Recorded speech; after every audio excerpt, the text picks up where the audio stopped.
আমাকে টুকরো টুকরো করে যদি ফেলে রাখো এই রাজকীয় রাজপথে, আইনের লাল গৃহগুলো খোঁজও নেবে না।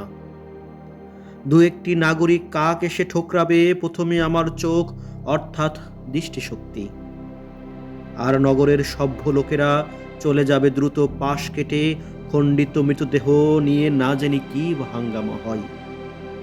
ফ্যাকাশে ত্বকের সুন্দরীটি একটিবার দেখেই বমি করে ফেলবে। ইস, জঘন্য! পথচারী নিম্ন মধ্যবিত্ত ছাপোষা ভয়ে ভয়ে একটু আটটু উকি দিয়ে কেটে পড়বে নিজস্ব গন্তব্যে। তাছাড়া কি বা করার আছে তাদের? ছিন্নমূল টোকায়েরা গুটি গুটি জমা হবে সড়কের পাশে। মাছিগুলো রক্ত থেকে সংগ্রহ করবে খাদ্য, পিঁপড়েগুলো বাদও পড়বে না। সামনে শীতের জন্য তাদেরও খাবারের প্রয়োজন আছে।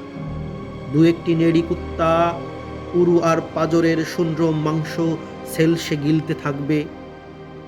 তারপর শান্তিরক্ষী নামধারী নির্বোধ পুলিশ লাশের সুরত হাল নিতে এসে বসতে পড়বে। কারণ এরকম অদ্ভুত ঘটনা তারা কখনো অভ্যস্ত ছিল না। বিস্মিত চোখে তারা দেখবে লাশের হৃৎপিণ্ডটি একটি বিশাল গোলাপের মতো ফুটে আছে। প্রকৃতই সেটি এক অতিকায় সবুজ গোলাপ।